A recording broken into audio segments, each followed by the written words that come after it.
Welcome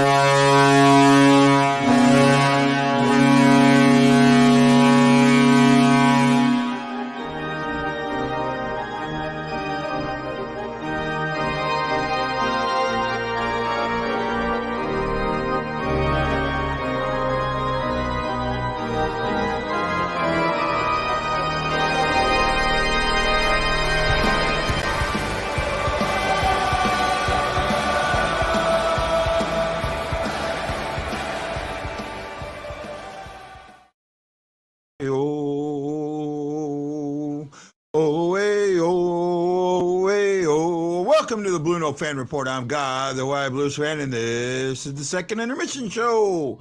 Blues are up 6-0, scoring 3 goals in that second period, getting a power play goal. So far, not giving up a power play goal.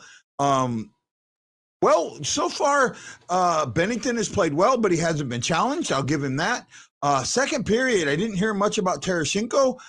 Neil was out there. Neil scored another goal. Really a sharp period. But then again, I got reminded by the Blues announcers that Columbus doesn't have much of a lineup out there, that they've got their minor league lineup out there. So Neil at 3:53 from Thomas and Bortuzzo. Then Bortuzzo turned around at 9:35 from Wallman and Perron. And then Kyrou gets a power play goal after the 5-on-3 ends from Thomas and Falk. So a lot of points to go around. Got a lot of good scoring. But it's not over yet. Blue Jackets have 14 shots to the Blues 23. The Blues originally had 10 in the first. They took one away, so it was 9. They got 14 in the second. That is what I'm hoping for. But I want more than 7. I want that average of 10. I want 10. Don't go, we only need 7 to get the 10. Get 10. Get 10 shots. Get the shots, right? Don't stop the shots. That's the thing. And keep hot on the puck. Keep hot on the puck. Again, remember, this is not a full-on lineup. But this is the lineup you got. This is the lineup that they're playing. Go out there, play it, and win. Because remember, they embarrassed you in their building, so no harm in embarrassing them in their building. At least that's how I feel about it. Oops, I forgot all about Miss Ashley. Hey. Great. That was a fun period. Yeah, well, it was an interesting period. Originally, I kind of thought that Columbus had more of a NHL lineup, but they really don't. So that kind of quelled some of my my enthusiasm. Sammy Helm says, "Keep it going. It builds confidence." It does, but that was a little bit of I don't know. It's hard to see. It's the quality shots, not numerous. Nope. I'm sorry. No. You've got to shoot the puck on net. You can have if you take 8 high quality shots and they stop all 8 high quality shots, what good was those 8 high quality shots? If you take 30 shots on net and there's a couple of rebounds that are juicy and you get 1 or 2 of them in, that's what I'm talking about. I'm sorry, this time I disagree with you. You have to get pucks on net. You have to get pucks on net. Plain and simple. It's not, and this is one of them few times where it's quantity over quality. Exactly. Pucks on net hit guys in front of nets that take bad rebounds or take funny bounces that end up in the back of the net. That's your puck luck. I can't to see. Thank you, E. You cluck. You create your own puck luck. I gotta go with that, right? Because it's true. It's so true. I was so upset last season when we kept hearing, "Oh, they don't have puck luck. They don't have puck luck. They don't have puck luck." No, you have to create it. I slammed that. You have to create your own puck luck. That's what Tarasenko did. He was in front of the net. That's what Perron did. He threw the puck in front of the net. That creates puck luck, right? You get your stick in a passing lane. That creates puck luck. Absolutely. You have to create your own puck luck. And so far, this game, that's exactly what they did. The number one power play, you could tell they had you could tell they may have overworked on it today. So after practice, the number one power play, which was out there today on that 5-on-3, stayed after practice and worked on the power play with Steve Ott a little bit. Might be just a little bit tired. At least that's what they looked to me. It wasn't that it wasn't that bad, but it was down a little bit. Oh, this is just to F me off, right? You know that comment is just to piss me off. Oh, yeah. You know that? You know what? I'm not even going to go there. As soon as I seen that comment, I had to look who put it, because I'm thinking the first thought in my head is Bob did that. Bob did that. And then what do I get? Right? Yeah, I know it. I know it. Bob. Yeah, we know it, man. We know it. You know what, Sammy? I want to ask Ashley. Ashley, who said that Tarasenko was going to have a great season? Oh, let's see. As soon as the season ended last year? You did, my friend. You did. No, and I'm not trying to pat myself on the back. I'm not. I'm just saying that this is something, guys, I have been talking about this from the get-go. From the get-go. This isn't me jumping on somebody's bandwagon. I created that bandwagon. Right? I'm starting to feel like Nate from Ted Lasso, and that's not a good thing. But, I created that bandwagon. And I said it from the get-go. And I sat down with Jim. You left, but Jim Thomas came at the end of the Haley event. Oh, no, I missed it. Yeah, and if you watch that, you go back and watch. He straight up says Tarasenko's getting traded. Right? He I know this and I know that, but no, I told you from the get-go, I felt something stunk. Something wasn't right. Something was rotten in Denmark. And it felt that way, and I'm going to stick with that. I think that a lot of this got taken and twisted. And it got twisted by a writer who wrote it that way. Exactly. And because he wrote it that way, it created a lot of this negative spin and negative narrative. Right? Let's see. We got Gui said Bruby's getting elected because the Blues are playing well. No, I don't say that. The game plan is coming together. I will give Blue Ruby that. I see a nice game plan tonight. Healthy and good. He's talking about Tarasenko.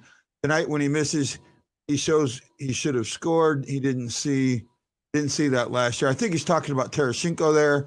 I'm with you. Yep, and agreed. So just kind of going along with what I was saying. Tarasenko believes in this team. Oh, I know he does. And he believes in his teammates.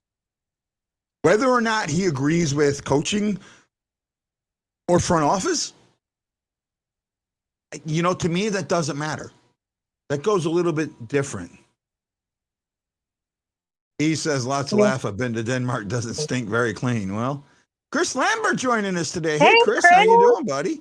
Right. Welcome, man. He was, you know what, Chris, you brought something up on Twitter and not our Facebook, and it really made me think. And I know what I'm about to say may upset you. Right. But I think that it might be good to hear it from a voice that you know and respect. And I hope you respect. But you said, you were feeling really low because the Cardinals lost and since the Cup, your teams are losing. Well, bud, let's put it this way. With the exception of the bubble, the teams have performed exactly the way they should. The Cardinals got the 17-game win streak was nice, but I was probably the only Cardinal fan that didn't get excited about it. Because to me, it was too little too late. You were setting yourself up for failure.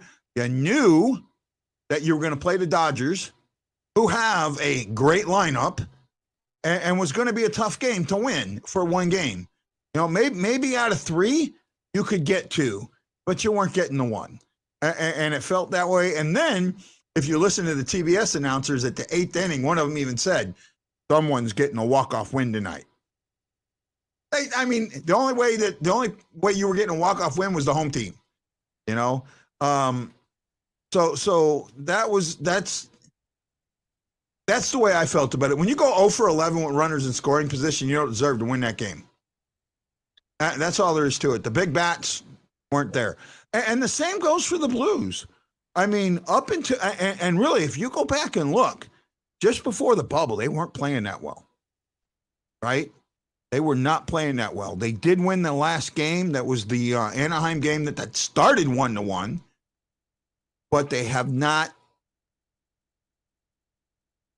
played that well to begin with. They weren't well. They were in a soon. Colorado was coming up. They were a game. They were 2 points behind with the game in hand. They could have easily tied it, and then they'd have been ahead.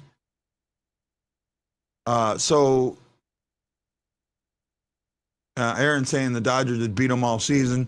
You know, that's kind of what I was looking at it. You know, I don't want to get into Cardinals baseball right now, but I just wanted you to know, Bud, that your teams aren't always going to win. You enjoy the ride, whether good or bad.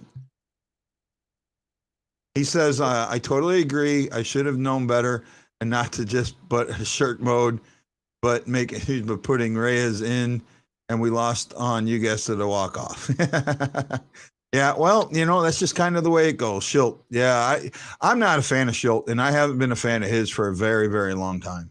But I don't talk about Cardinals that much. Say again? Agree. I don't know either. You're going in and out on this, Ashley. Oh, sorry. Nope. Oh, by the way, since we've got a few minutes left, who's going to go see, or if you haven't, are going to this weekend go see No Time to Die, the last Daniel Craig 007 movie. I can't, I'll be honest, I'm hoping to see it tonight. If I don't see it tonight, tomorrow I plan on going and seeing it in 4D, but I can't wait. I'm talking about No Time to Die, the last Daniel Craig 007 movie. Yeah, I'll wait until it comes out. This is going to be a good one. I'm really excited to see this, to be honest. I plan on seeing it in 4D, where your chairs shake and they blow air on your face and squirt little water on you. Yeah, that might be nice. I'm just worried about my wrist a little bit. I think you'll be fine. Just pop some, pain pills and go. Yeah, well, that's the thing. I'm not a pain pill guy. When I broke it, right? They gave me Oxycontin. I've taken it twice. Yeah, I'm not really big on those, but I'll rotate ibuprofen and Tylenol all day. Yeah, well, I mean, we can say I call ibuprofen vitamin M, right? In the Navy, that's all you got. That's all you got. Motrin, vitamin M. I cut my arm off here. Take 2 vitamin M and call me in the morning, right? My tooth broke. Take 2 vitamin M. Call me in the morning. You would open guys' lockers and there'd be like 9 bottles of Motrin in their locker.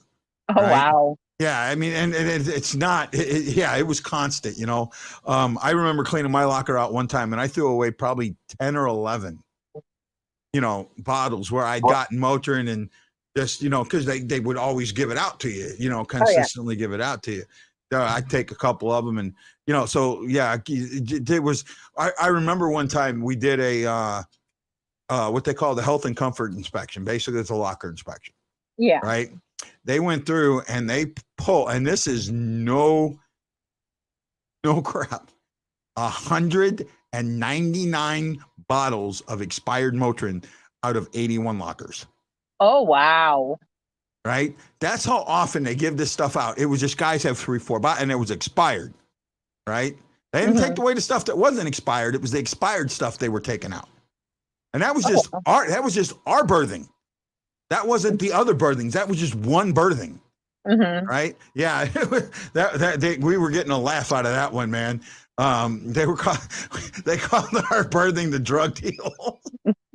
The pharmacy. They started calling it the pharmacy, man. Yeah, but again, our birthing was all engineers, so engineers are getting nicked up and hurt and banged all the time. I've hit my head and banged my arms and all that stuff consistently. You're down there and all that loud noise. You're going up and down, you're moving, you get headaches, and and that's what they would give you, Motrin. You got Motrin for freaking everything, right? Oh, wow. I think Shockley said it. Water, Motrin, and chain socks cures cancer. Yep, exactly. That's the way it was, man. That's the way it was. Well, I know we're getting really close to the game coming back on. Third period. Do we get the? Yep. I don't normally say we do, but I'm gonna say we do. I'd like to see it. I just don't know. I really, while it will not go down in the stats, I think he needs it really, really bad. Yeah, right? he does. Yeah, well, it looks like the game's coming on, so I'll see you guys at the post-game show. Make sure you guys share the post-game show out so we get lots of views. Aloha, mahalo, and I'll catch you all on the post-game show.